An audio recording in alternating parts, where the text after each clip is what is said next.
We will say it like it really is. With dignity and respect. Committed to free speech and common sense. Upbeat and entertaining. Straight talking and direct. We may agitate each other and you. Heartfelt and passionate. Thought-provoking, provocative and controversial. Fearless and truthful.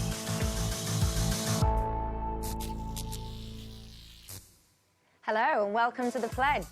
Theresa May has been immortalised as a waxwork at Madame Tussauds this week. It took the staff there 4 months to finish their creation, and I reckon it's going to take Afua less than 4 days to launch the official campaign to have it melted down.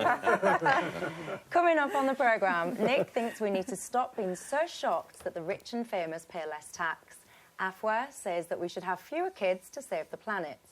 Maajid argues that we can do more to stop honour-based violence in minority communities. And Rachel thinks that 16 and 17-year-olds should be able to vote. But first, it's me. And if there's one person I do not envy right now, it's Theresa May. Every day brings a fresh problem. Defence Secretary Michael Fallon lost his job over allegations of sexual harassment.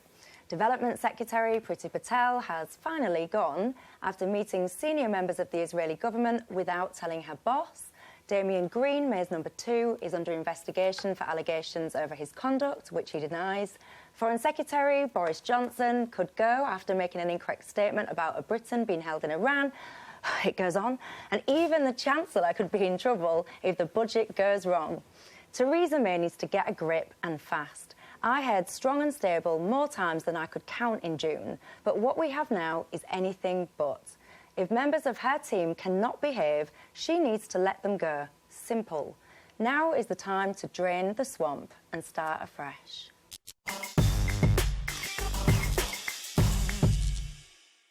There are a lot of problems mounting up in Cabinet, but I think that it is irresponsible to say just get rid of them all and bring on the talented 2015 or 2010 intake, because then what you're doing is you're adding risk onto crisis, which is you're bringing on people who haven't run departments, have had no ministerial experience at a time when this country faces the biggest legislative challenge since 1945.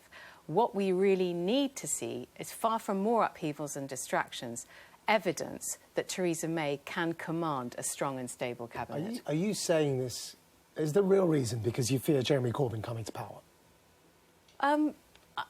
Listen, I fear everything. I fear a lot of things. I fear the country going over a cliff and no deal, as you know. Yeah. I fear Jeremy Corbyn coming to power and requisitioning my house or whatever he might want to do. But what we want is... How big is her house? How big is it that he requisitioned? No, we'll be getting on to that when we talk about your tax, your tax avoidance. Rachel, I do think... look, I fear Jeremy Corbyn coming to power, but I'm cautious of the fact that what we cannot allow is for a government so incompetent. I think it's the worst Prime Minister I can remember in my lifetime. Who? Theresa May. I can't think of a worse Prime Minister. Can you think of a worse? Why do you think she's so bad? Gordon Brown. He doesn't count. He doesn't count, really, does he? He wasn't even elected. He doesn't count. I'm talking about, let's say, an elected Prime Minister. But it's not her. It's all the people that are just trying to undermine her, not do their jobs in the way that they should. I just think that they are just knifing her in the back. So you say more chaos is the answer? But I think that actually, I agree with you, Michelle, and I think actually, if it were just usual Tory backstabbing, it wouldn't be that bad. What's really disturbing is that even people who are not trying to bring her down seem to be bringing her down. Priti Patel, Lord knows why she thought that was an acceptable thing to do. I don't think it was calculated to bring Theresa May down. And I'm sorry to say it, but your brother, Rachel, unintentionally, clearly, wasn't trying to make life more difficult for Nazanin Zaghari-Ratcliffe, but has really balls things up for her. And I just quickly play what he said when he was giving evidence about her? When you look at what Nazanin Zaghari-Ratcliffe was doing, it's just, she was simply teaching people journalism, as I understand it, at the very limit. When the Foreign Secretary makes an intervention that actually puts the fate of a British citizen further in jeopardy, that is a really serious matter and adds to a long litany of other things, as we know, that Boris has done since being Foreign Secretary, which demean the office itself, let alone the government. That cannot be brushed aside as a mere gaffe, can it? I don't think so. Well, what is it then?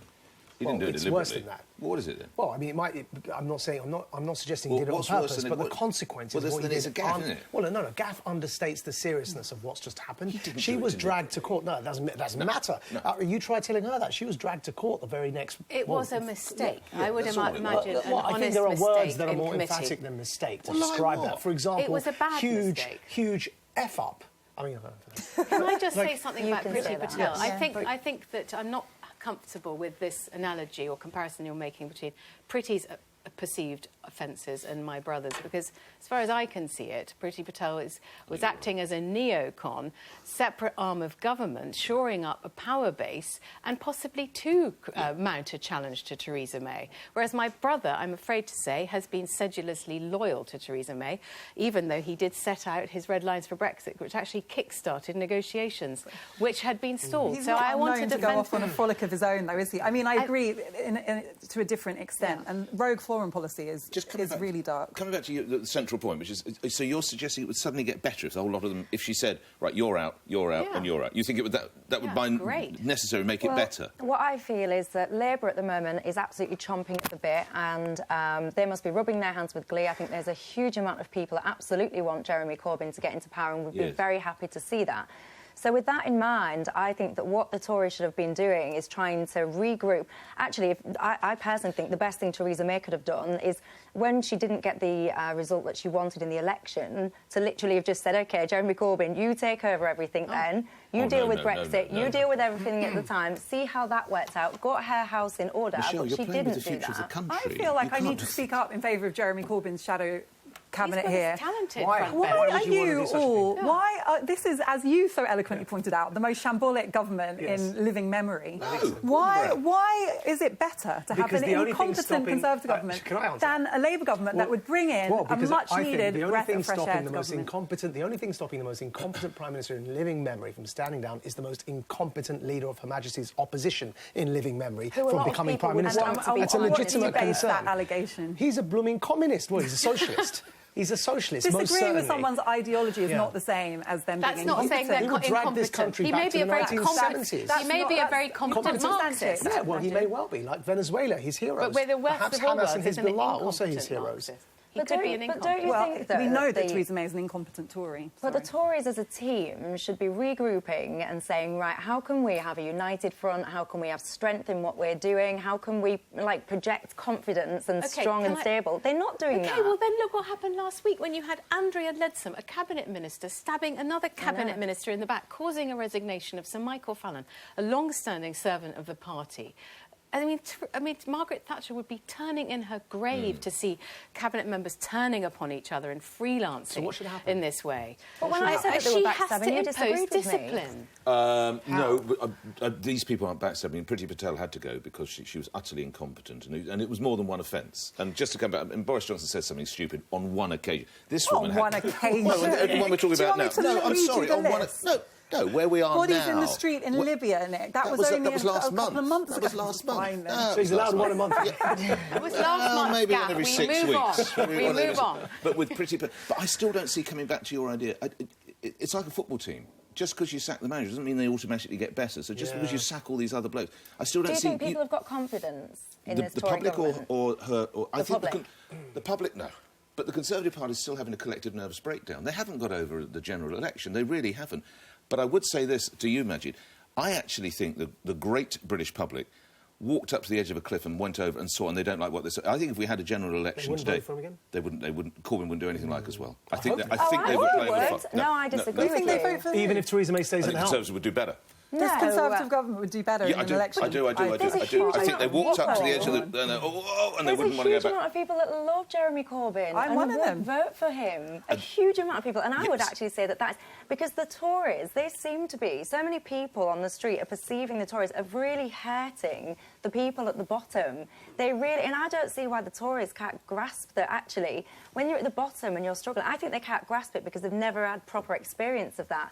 And there is a huge amount of people that I know and that I talk to that would give anything for Labour and Jeremy Corbyn to be in power. That's what they want. There are loads of people also who would like to see the Conservatives gain proper control and be an effective government. The really depressing thing about this is usually actually, I would be happy at a Conservative government showing itself to be so incompetent because it would make way for Labour. But the problem is we are facing this existential crisis of Brexit.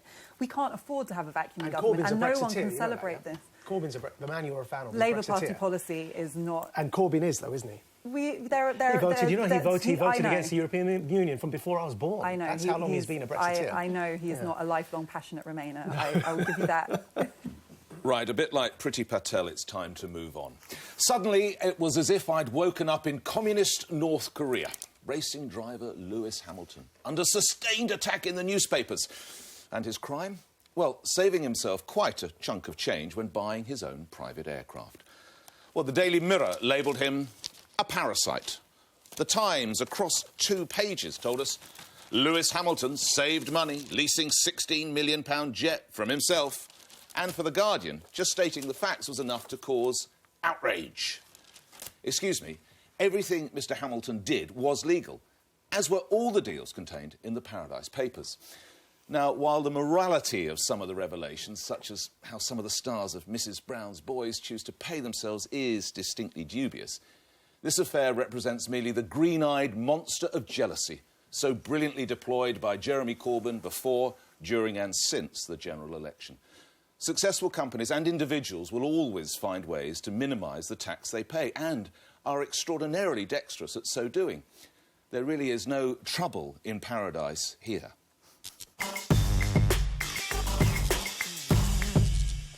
I think the moral point is the point, Nick, and actually no one is actually disputing that these practices may well be legal, but as former Prime Minister David Cameron said, they are morally unacceptable. And if, as a society, we're allowing for a supremely rich individual to set up a company through which he rents to himself his own jet to avoid £3.3 million in tax, while the official government inquiry into how to better collect tax, the Taylor Review, decides instead to go after window cleaners and decorators because they're receiving cash-in-hand pay, I think something is morally wrong with our society. I mean, why are we going after window cleaners instead of the supremely rich who are avoiding the tax that they owe? Travelling anywhere soon, Maajid?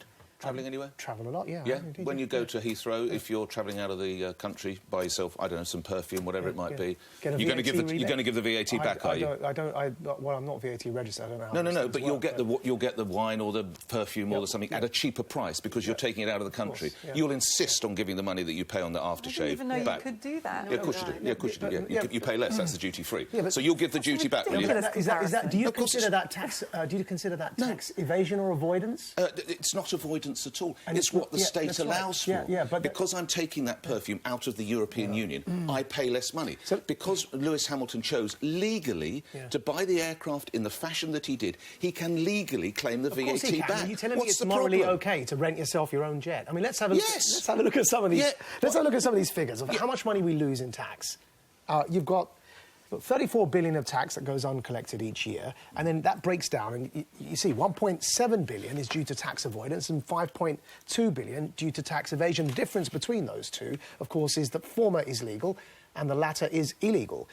So there's lots of money now. The discrepancy between the first figure and the second two is because other... No, it's the avoidance is illegal. Yeah, that's right. Evasion is illegal. No, No, avoidance is... Evasion is illegal. And the avoidance is a legal loophole. None of that covers what you've just described about airports. That's neither avoidance nor evasion. Come to Michelle and Maajid, lastly. Are you actually surprised that companies do this sort of thing? You're not that naive. No, of course not. But I'm just what kind of moral human beings are we if we're going after window cleaners and decorators? That's a separate argument. No, it's the same argument. The official report that looks into this has said we should go after window cleaners and decorators. It's the same argument. The only person I saw slightly nodding their head as I was talking about North Korea and Lewis Hamilton and jets, slightly, I hope, was Michelle. I think I must have had an itch, and I was trying not to give it a good scratch. It might have been that. No support at all. No. So what I would say to this, and this is something that I struggle with, because if someone said to most people, right, you know, whatever you earn, let's just say you net in your pay packet £1,000 a month. Would you like me to give you £1,500 a month instead? You don't need to do anything. You're not doing anything wrong. There's very few people that would say, you know what, I'm cool with my £1,000. Yeah, but hang on, you're not doing anything wrong. You can have this extra £500. Right. It's not illegal. Yeah. Most people would take the extra £500 in their pay So what I'm trying to say is, most people, if there was a legal opportunity for them to pay, you know, some tax, but not to pay more than they had to, they would take that, I believe. Absolutely. But then that goes against what you're saying. Not at all, because when you discover a moral loophole, it doesn't mean that person's criminally liable. It certainly doesn't mean they're not acting in a way that anyone else wouldn't act. It just means as a society we're responsible to be fair. And if the official government inquiry is saying, let's go after cash-in-hand jobs, then at the end of the day, we've got to be looking at... Right, we'll come to the People's Republic of Afua in a minute. Rachel. I think that I'm afraid to say that the key word in all of this is legal, not moral. Yeah. Maajid, it's not. You can't expect people not to try and save money, as much money as they can. Everyone has their price, and everyone has their limit when it comes to paying tax. Apparently, and I think it's just plain stupid to expect people not to take advantage of very low tax regimes. I think we're having different conversations. No, we're not. I absolutely expect people to take advantage of it. I'm saying that, therefore, we need to respond to that. If the law needs to keep up with the practice. Right. OK, then what you're saying is we need to close down very low tax regimes so that the rich people who owe a debt to society cannot take advantage of them. That is a whole different conversation. I agree that there are two related but slightly separate issues. I just want to start by showing you the man of the show, Jeremy Corbyn. He sets out one of these arguments. Right. Anyone that is putting money into tax havens in order to avoid taxation in Britain, and obviously investigations have to take place, should do two things: not just apologise for it, but also recognise what it does to our society. So, in line with what you were saying, Maajid, and I agree with you, and I agree with Jeremy Corbyn, there is a moral obligation. When it comes to our leaders, we should expect people to lead by example. And when, you know, Nick, you said that Hamilton was saving himself money. He was also taking money away from the He doesn't Treasury. live here. Because he doesn't even the money live that you save in tax, we talk about in this abstract way, but it is depriving public services of money. The other thing, just let me finish, the other thing, which I think was what Rachel was alluding to, is that actually this shouldn't just be a matter of expecting people to behave morally. I agree with you, Michelle. I mean, no one loves paying tax. None of us enjoy seeing huge chunks taken out of our income. I'm not going to say that it's something I personally enjoy. You've got an ISA, haven't you? I don't have an ISA, actually. Oh, well, you should have an ISA. I should have an ISA. Do you want some advice? By the way, I can set up quite a good one for you. Just sign here. What I enjoy is living in a society that has a welfare state, a free health service, public housing, and those things cost money and they come from tax. So there is no good reason why there should be legal loopholes that allow you, the richer you are... Live here. Why should he have to pay the systemic problem is... Because he wants to fly around all his racetrack, his racing circuits. The systemic problem is that the richer you are, the more you can take advantage of these. If you're poor, you don't have tax advisors who can allow you to squirrel money away. And remember, the poorest 10% in our society pay more tax than the richest 10%. That means the super rich with their private jets pay less tax than their cleaners. There is something wrong. I can tell you the statistics. No, you mean proportionately. The poorest 10% pay... Not in terms of the poorest, not in absolute terms, in relative terms, the poorest 10% pay around 42% tax on their income. The richest 10% pay 34%. Just do it your way. Just get in that bloody boiler suit we've talked about before, honestly. And he can have his window cleaners wandering around, and you can have everybody wandering around. How can you defend a society in which the poorer we want to reward success. OK, can we talk about the sort of general context of this, though? What do you think the political fallout is going to be? And I think this is going to be really favour a Labour government. Because even though the richest 1% pay 27% of the tax, the mood music is the rich are not paying their fair share. And this is why the Guardian, your Guardian, is running 8 pages on it every day. It's not my Guardian, Michelle. I borrowed it from Afua. Michelle. We have got to be careful a little bit that we don't fall into the politics of envy because, you know, as we've already said, a lot of people would pay what they have to pay, and if there was a legal way of not paying more, most people would accept that. Because I know a huge amount of people that are outraged by Lewis Hamilton, but some of these people that I know that are outraged, they do a lot of cash-in-hand work. They have access to television services that they don't strictly pay for. There's lots of stuff going on the one side of the fence, which is creating this kind of moral It's almost like a politics of envy that I see. So I can't say it again in a different way. If most people were given the opportunity to reduce their tax bill in a legal way and end up with more money in their pocket, it doesn't matter if they're a window cleaner, a dustman, or, you know, a Prime Minister or whoever, most people would say yes, please, as long as it's okay. People who have those opportunities are the richest, and that's what makes this And I still think these are two separate debates between how most people would behave as opposed to what should happen. They're two separate debates. And finally, what I would say is the reason that I would imagine that HMRC come after, like, the lower, you know, the cash lower... in hand jobs. Yeah, is because, actually, that's a UK limited exchange. When you start getting into a Lewis Hamilton that's leased back, you are spanning geographies, you're spanning different tax jurisdictions. It is so complicated to do that, but absolutely, that is where they should be focusing their effort and not down here. But that's probably explain why they don't. So you agree with that? All right, well, from one popular morality dilemma to another, I'm talking about climate change. I care about climate change. I've been vegan. I cycle where possible. I recycle religiously. Nick's totally with me on this one. But whenever we talk about these measures and the ills of long-haul flights and diesel cars, I'm beginning to feel like there is an elephant in the room, and it's not just Nick. It's this. Nothing you do in your life to improve your carbon footprint can come even close to the impact of this one simple measure: have one less child. That's right. A recent study found that each extra child you have monumentally eclipses all your other contributions to reducing carbon emissions. The richer the nation you live in, the greater the problem. Why do we endlessly obsess over separating our rubbish when the most effective way to combat climate change is so glaringly obvious? The cultural sensitivities are clear. As a parent, I am the last person to lecture others about the meaningfulness of having children. But it's because I have a child that I care about the world she'll grow up in. And the more children we have, the more troubled a world that's going to be.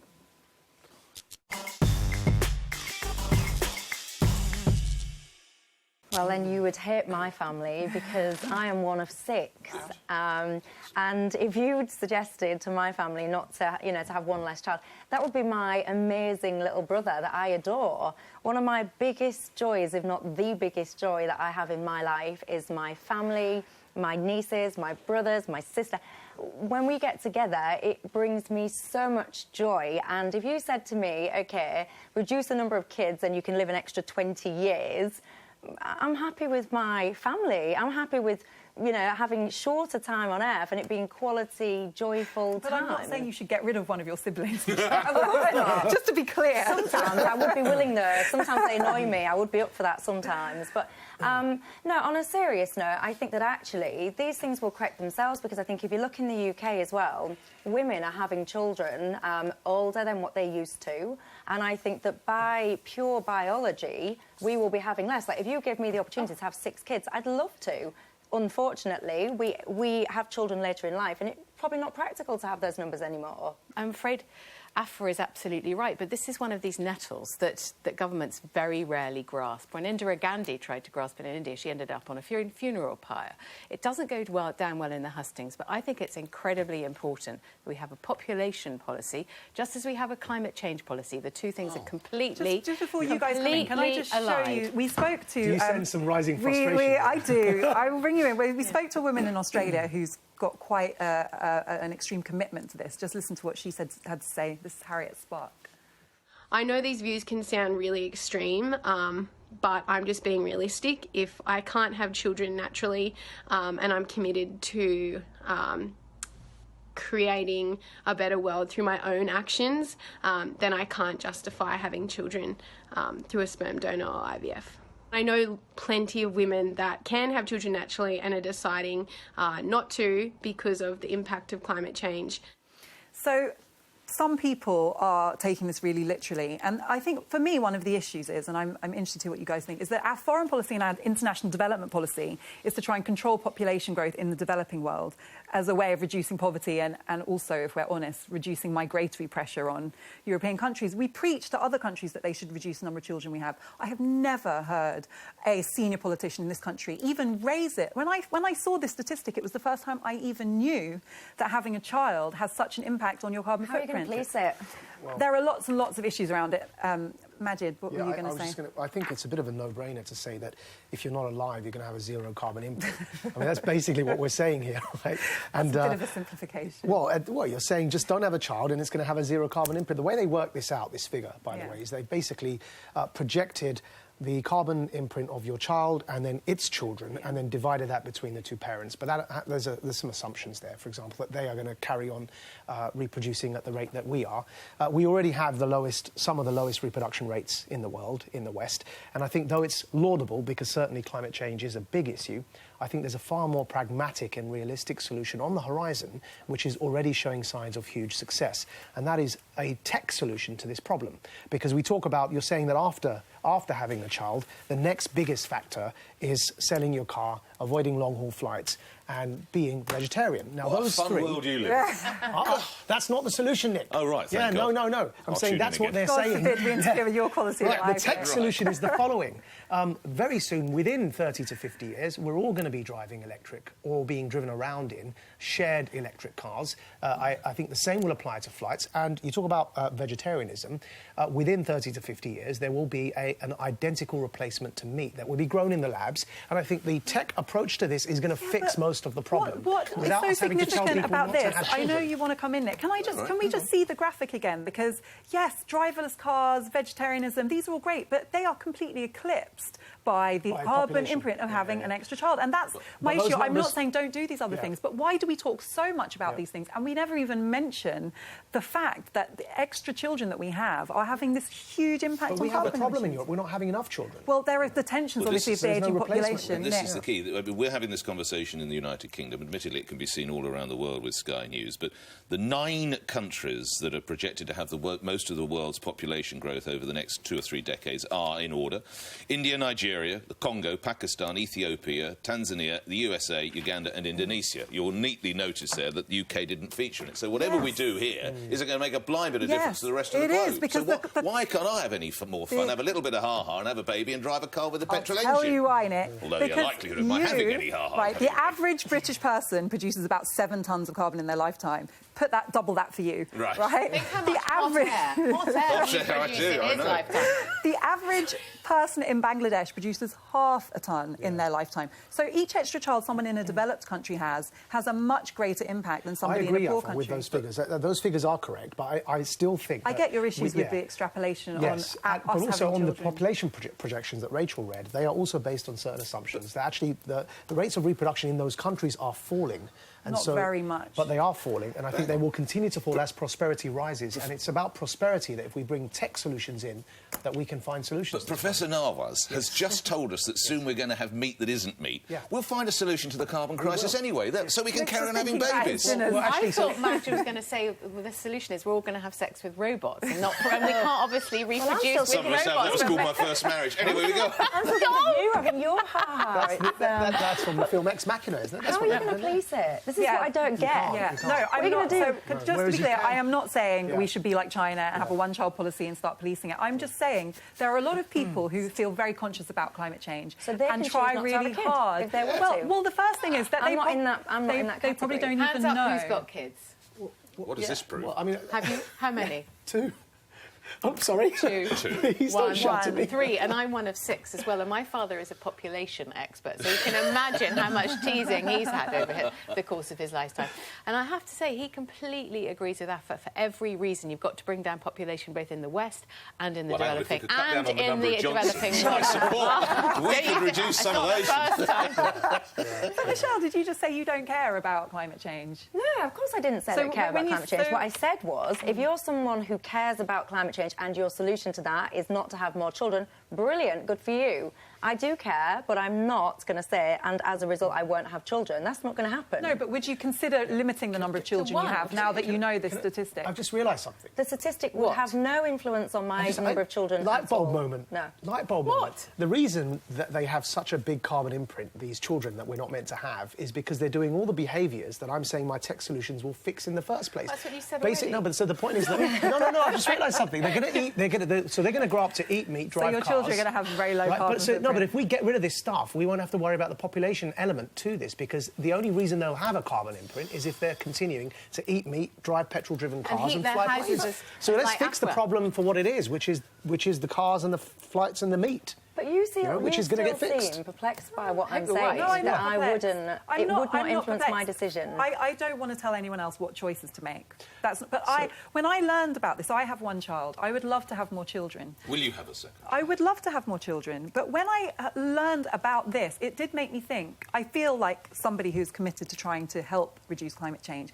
And now that I know that every child I have is going to have such a big contribution to carbon emissions, I'm not saying I won't have more children, but it will definitely make me think about it differently. Because if we fix these problems, your child won't have That's a carbon footprint. Well, we're going to fix them. We're on track to fix them. If we knew we were going to fix it, we wouldn't Talking ever about debate conserving climate change. energy, we have to conserve our energy for the next debate, because coming up next, it's me. I'm talking about how we mustn't fear offending minorities when it comes to tackling crime.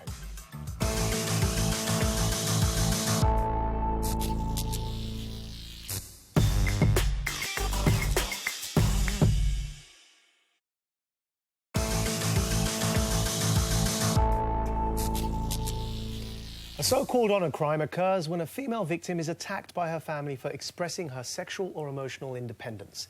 Last year, more than 5,000 such crimes were reported to police, but only 5% were then referred to prosecutors, and there were just 122 convictions. Compare this to domestic abuse, where 28% of cases are referred to the CPS.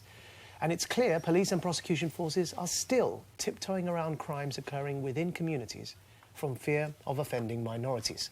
The most striking thing about these so-called honour crimes is just how dishonourable they are. The victims are overwhelmingly women of colour, usually from a Muslim background, and are powerless to resist the violence of men who behave as if they own them. We must shed our collective inhibition and address these problems within communities like mine with full candour. If any society is to be judged by how it treats its minorities, then let the minorities within that minority be protected above all else.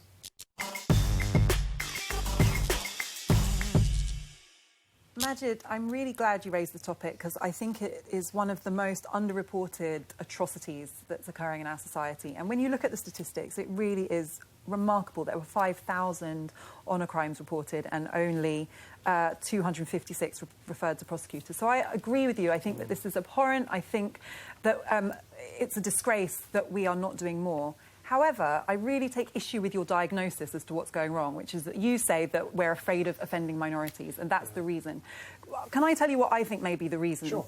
And, you know, that may be part of it, but when I look at other crimes that affect women of colour, as you mentioned, who are disproportionately the victims of so-called honour crimes, when it comes to domestic violence, which overall has a better prosecution rate than honour crimes, women of colour still have a less successful rate of having prosecutions.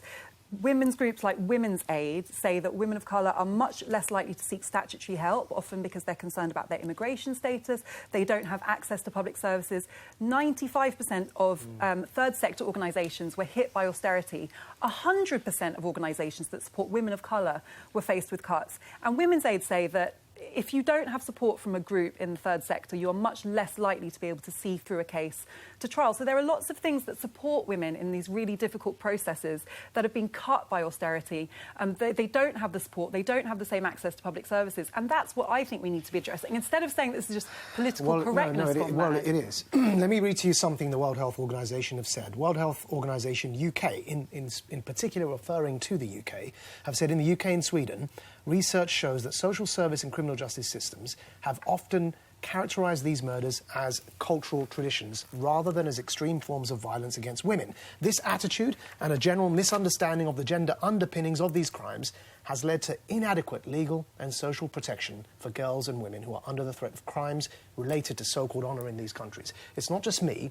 Yes, these other factors you mentioned do exist as well, but whether it's so-called honour crimes or it's FGMs, for which there hasn't been a single successful prosecution in this country, female genital mutilation, I think that there needs to be a debate about how, through legitimate fears of stoking racism, sometimes, as was with the case of Banaz, the infamous case of Banaz. And we have an image, and she was murdered by her father. And the documentary made on her story clearly showed the police inadequacy in dealing with this, and them not taking her complaint seriously and wanting to keep it within the community. Yes, but just before I bring this in, there are lots of other crimes against women where the police are still not dealing with them sensitively. Yep. To me, this feeds into the general pattern that women are often not taken seriously by the police, that women of colour find it even harder to access these kind of services. And so I'm not rejecting what you say offhand. I think that the voice of communities affected by this are crucial. Yeah. But I just think that when you say it's because we don't want to offend communities or it's political correctness, you just open it up to people who don't understand the complexity. The World Health Organisation is saying that's one of the factors. Stop trading figures, the two of you. Maajid is absolutely right, and I've heard him talk very passionately on the radio station that you and I both feature on about this. One thing, you can quote figures all day long, and quite honestly, most people fall asleep or leave the room. Quite simply, that is what happened in Rotherham. That's what allowed the Rotherham sex scandal to continue. That is why some of the victims of the Rotherham sex scandal, one of whom's father was outside the house where she was being abused, banging on the door, trying to get his 14-year-old daughter, and he was nearly arrested and accused of racism. That is the reality of it. Don't bring other subjects. Don't bring other subjects in. This is a different type of crime. Why do you seek to bring other subjects in? This is a bigger. What Maajid has raised is big enough, even in itself. You're bringing a completely unrelated subject in. He's right. I don't understand what you're saying. We're talking about honour crimes, which are crimes within a community, right, where a woman usually is targeted by members of her own family. But Afua, you're talking about Rotherham, which is a completely different situation. What I see the point of contact between you and Nick is that the authorities are reluctant to interfere in what they regard as a cultural cultural act. So that's why it took so long for anyone to be prosecuted for FGM, and why there are still very few prosecutions for FGM. Well, there was one and it failed. Yeah. And it failed. So, yeah. And it's because they think that's why we have to completely drop this word honour. It's nothing honourable about it. It should not be called honour killing. And this is why it's been allowed to be perpetuated, as if somehow the uncles and the brothers and the fathers are in some way justified in what they're doing when it's a crime, it's a killing, it's nothing honourable at all. Michelle, please. Well, I would be interested to see where this process is falling down. Now, I've lived with domestic violence my whole childhood, and I know that we had the police involved many times, and, things never got to prosecution because my mum was very reluctant to press charges. And when I then apply that, and I think that I'm right in saying that actually the domestic violence laws have kind of evolved now so that even without victim kind of full cooperation, you can still progress a case. Yeah. So I'd be interested in seeing, in the case of these honour crimes, which are disgusting, that case that you mentioned, not only was she murdered, she was raped, she was shoved into a suitcase, and it's disgusting. But where is this process falling down? Is it a case that actually things are getting reported to the police and they're not progressing because then the victim is afraid to continue? That's what I'm not sure. Well, that's why I read what the World Health Organisation says, which have looked into this, and they've said it's falling down because they are being mischaracterised as cultural traditions. Now, what you may or may not have known... Cultural tradition? Raping, murdering, shoving exactly, which is what FGM was. Did you know that even forced marriage was only recently criminalised, which is why these... Can I just pick up on the... Very quickly say what you may or may not have known is that there are 12 such so-called honour killings in this country alone every year. Right? That cannot be compared to this other stuff that you're raising. They are serious issues in themselves, but 12 women being murdered, most of them are women, Let's if not hear all of from them. one of these victims as well. It's a Sky News report, and there's a victim here speaking through a translator. I became pregnant, and even then the abuse continued. I was forced to have an abortion when I was 4 months pregnant. I wasn't allowed to speak to my family or anyone else during this time. If my father had not come to rescue me, my life would have ended for sure. It's disgusting. And these communities should be rooting out the people that are performing these disgraceful acts. But I would be looking at the prosecution process, trying to understand where is it falling down. I know Afua wants to come in, but I'll just very quickly touch on that, because actually when I said forced marriage was only criminalised recently, it was only 3 years ago. Guys, 2014, right? So we've got to admit there's a problem. That it took us until 2014 to realise that young girls are being forced into marriage in this country. I don't know if we actually disagree, because I think we all agree that this is appalling and something urgent needs to be done, and I feel as passionately about that as you. I just want to come back to the case of Banaz Mahmood, because it was so extreme and it was well reported at the time. And if you look at her case, she had actually called the police and said, I think that they're going to kill me, and that was written off as a fantasy. So to me, that's bad policing, when a woman says she fears for her life, and that happens in different cultural contexts as well. 1 woman a week is murdered by her partner in the UK at the moment. That is happening. That's not being dealt with seriously. Look at the current or former Afua, partner. but it's about women of colour proportionality. are affected more across the board. Yes. And with Banaz Mahmood as well, she then decided not to give evidence before she was murdered, because, like is so often the case, women, it's very difficult within your community to give evidence against other people in your family, in your community. And I don't want to bang on about third sector organisations, but, you know, in situations like the one you grew up with, Michelle, they're the kind of organisation that can come in and support a woman who's afraid to give evidence or struggling with the prosecution process. Those organisations play an absolutely crucial role, and they've been hammered. And when those cuts were made, they said women are going to die because of this. This is not a joke. So I'm not saying that that's the only answer, but it is part of the picture. But we do agree, then, this is a disproportionate problem within certain communities. Absolutely. Yeah. After the break, I'll be arguing that it's time to give 16 and 17-year-olds a say in the future of our country.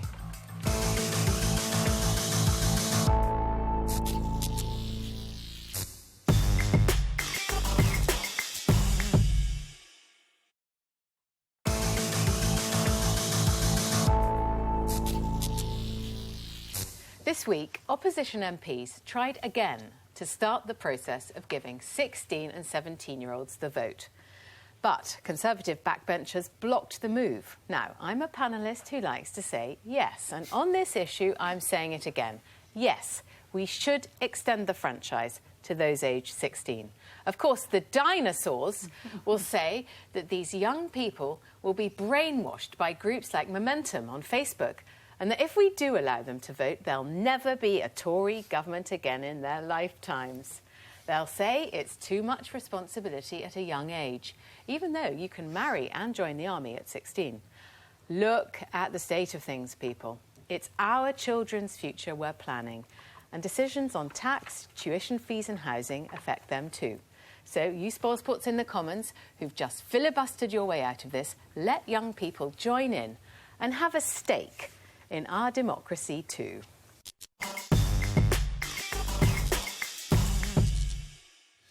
Well, can I just say that clearly we'll be brainwashed by groups such as Momentum into voting? No, in most instances, these folk haven't even completed their education. So? Why should they vote? Because they will educate themselves when they know they have a chance at the ballot box to make things happen for them. Why will they educate themselves? Because the evidence, because the evidence from the Scottish referendum, where the 16 and 17s were allowed to vote, was a wild success. And it also, in my view, led to the right results. So let's hear what Tory darling Ruth Davidson has to say about my topic. I went into the independence campaign thinking that 18 was probably about right for people to vote, and came out of it having spent so much time doing hustings and question and answer sessions in schools and colleges and universities that I'm a complete convert. I thought that our young people were some of the best and brightest voices in the independence debate, and I do support votes at 16. I mean, there was Ruth basically saying, you know, we can't have government by the old for the old. And I completely agree. I mean, this is what we've had with the Brexit referendum, which had obviously a disproportionate number of people, obviously across a majority of constituency. It was an older demographic that voted for it, and I think it's time that the 16-year-olds were brought in. Rachel, you've raised 16-year-olds, as indeed have I. Do you really... Oh, actually, yours are probably a bit different because they'd be so engaged, but most 16-year-olds, do you actually think they have the political savvy? How many of them voted for Corbyn? That's what you're worried about, Nick. Just allow them to know the facts and to vote with the ballot box. Can I ask Nick a question? Yeah. Can it be geography, please? I understand.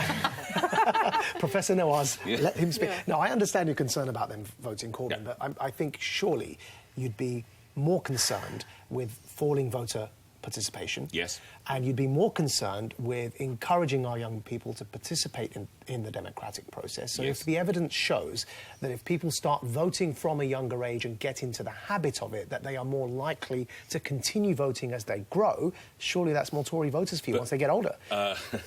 But, well, by the way, you don't have to vote Conservative. There are many other parties available. Do we now know, though, from looking at other countries, that those who have allowed children, I call them children, sorry, young people to vote at 16, they vote continually? Well, is there evidence that shows that? I can't quote it to you, chapter and verse, but I have looked at it, and it does seem to indicate that the younger you begin... what's known as making it up, Professor? The younger you begin... He's making it up. The more likely you are to carry on. And actually, it's about franchise. Let's listen to what Jim McMahon had to say in Parliament. Our franchise has always been in evolution. It's always been a matter of taking into account where the public mood is, and it's always been, and this is really important, it's always been about making sure that we expand democracy to be as inclusive as possible, so that it's not almost an exclusive club where power is held by the few. Now, Rachel, you raised the Scottish referendum. The beautiful thing with it is that 75% of 16 to 17-year-olds voted, and that was a higher percentage than 18 to 24-year-olds, and even higher as well than 25 to 34-year-olds. The only next age group that beat those 16-year-olds was the 35 to 44-year-olds. Now, that's optimism. I think that's cause for optimism, because it tells us those 16-year-olds, if what I'm saying holds, I'm sorry I can't quote you chapter and verse on it, but if it holds, they are more likely to carry on voting. Nick, you said in an earlier topic, if you had a general election tomorrow, the Tories would win. Do you think if the 16 and 17-year-olds were voting, that would be the case? Be a little closer. Let's go to someone who's closer to the age range as well than I am. Michelle. Well, so I've got a couple of points to make. So first point, so this is described as the representation of the people bill that people are debating at the moment often. But I find it really interesting that the two major parties have always been reasonably opposed to, for example, proportional representation. Because if you wanted to represent people fairly and squarely, you wouldn't be arguing against that level of representation of the people in the first place. Yes, OK. So I find it very interesting that Labour, for example, weren't so keen to represent everybody and be inclusive when it didn't suit them. But now that it does suit them, they're very open and Hold on, has Labour opposed lowering the franchise to 16-year-olds? Or no, just to PR? I'm saying about PR. Right, OK, that's slightly different, but... No, well, this is the representation of the people bill. This is what they're arguing. And this is, I would argue, first and foremost, that we do need reform in the election system. And I would have said that a long time ago it should have been PR. But what I'm saying is that the two major parties were very against that because it wouldn't have worked for them. Now, representation of the people is very trendy because they've realised that a group of the people, the young people, would support them. So now they're trying to make these changes. That's the first point. My second point is I hear so many people trying to poo-poo the Brexit result and constantly quoting, yes, but the educated people, the university towns, voted Remain, and therefore that is the right decision. And those same people that are arguing point are now arguing that actually 16-year-olds will educate themselves Michelle, at the ballot can I box. cut through? Yes or no? Votes for 16-year-olds? I would struggle, I think, with 16. I think that 18, because, yes, you can join the army with your mum's permission. Yes, you can get married with your mum's permission. I think 18 is probably about right. Right, thank you. And now what about you, For the Afua? reasons I've just said. Well, you've had me no more Conservative governments in our lifetime, frankly. No, I'm joking. Surprise us. I'm joking. But I personally think that 16, 17-year-olds should be given the vote. I think... Oh, what a surprise. I think What about with their parents' permission? Right, Michelle's point about PR, I hear what you're saying, but I think that it's a bit of a separate point, and I think we can have a debate about PR. For me, there are other reasons why PR is an issue. And also, if you extend the franchise to 16 and 17-year-olds, they will now have a say. It's about what's driving it. Yeah, but this is about it. who votes. And if you allow 16 and 17-year-olds to vote, maybe they will vote for PR, if we had a referendum on changing voting measures. The point is who you include in making those decisions about other changes we make. My personal experience, of talking to young people is that the quality of their engagement with politics far exceeds older voters who are much more complacent. They take it really seriously. They have a very keen sense of how... Have you actually spoken to 16, 17-year-olds during No, I try and avoid them. No, I try and avoid them at all times. The defence rests. And furthermore, Nick... The ones you do because they're into it. The average finish in a sentence, the average 16 or 17-year-old doesn't give a flying fig about politics. You're only talking to the ones who are motivated. That's absolutely true. And do you know why? Because they've seen manifesto after manifesto handing out goodies to the older voters as a way of bribing them to vote. Now, what we saw in the last election was actually a tussle for the hearts and minds of the younger generation over tuition fees. And, of course, the offer that Labour gave was one of the main things that swung it. Well, didn't obviously win, but swung the... drive past a street corner in Slough with a load of 16 and 17-year-old lads standing on a street corner in Slough tonight. They don't give a about politics whatsoever. Nick. They couldn't give a damn about it. You are your wrong, whole argument in my rests on an incredibly patronising view that completely underestimates our young people. I completely disagree with you. Can we allow the I facts think to that they're lead the way? completely... Didn't the Scottish referendum demonstrate they did? 75% of them they did voted. Care. I said Slough, not Stranraer. No, but that's about turnout, which I agree. They are likely to be more enthusiastic participants. But there's the other question, which Nick's trying to suggest, that they wouldn't make a high-quality contribution because they don't understand the issues and they're not informed. And I completely disagree with that. I think that that is a fundamentally pessimistic view of our young people. the original reason for not extending the franchise to women and everybody else? Yeah, that's where we went wrong. We all know what side of history Nick would have been on. We all know. And actually, we should get rid of all the women panellists because our contribution falls far below the standard expected of Nick Ferrari. The voting age needs to be raised to about 45, then we'd all be in a far better place. No, my line in the referendum was we should have banned anyone over the age of 45 from voting. Then we would have got the right result. Is there something to do with linking it to at the point where you start paying tax into the system? And I'm just playing devil's advocate. So if you're trying to think of because of VAT. No, but I'm talking about once you start working and earning and paying. So of course we're raising the thresholds higher and higher. So you're not doing that until you're slightly older, I would imagine, depending on your earning. So is there some kind of link so if you're unemployed, that's you don't no representation without taxation. Now we're getting somewhere. Michelle, that's no representation. I see what's happening here. I'm just playing devil's advocate. Guys, what we don't have a vote over is having to move on from this lovely debate. Unfortunately, I'm going to have to seize the reins. That's nearly it from us. But before we go, there's just time for our Hero or Zero slot. This week marked a year since the election of Donald Trump. Now, the president himself has a habit of speaking frankly, a bit like Nick, and everyone's got their opinion on him, a bit like Nick. But the lady we've picked out made her views clear without using a single word. Julie Briskman made an offensive gesture towards the Commander-in-Chief when his motorcade drove past as she was out cycling last month. She's since lost her job for the hand signal as a communications specialist, of all things. So what do we think, guys? Is Julie a hero or a zero? Well, Nick, being such a critic of North Korea, would surely support that beautiful image of democracy and free speech. I don't like coarse gestures such as that, but I think it's terrible she's lost her job. Right, I hero. think you should... OK. Yeah, all right, I'll go hero. Hero. That's it. That's it. Yes. There we are.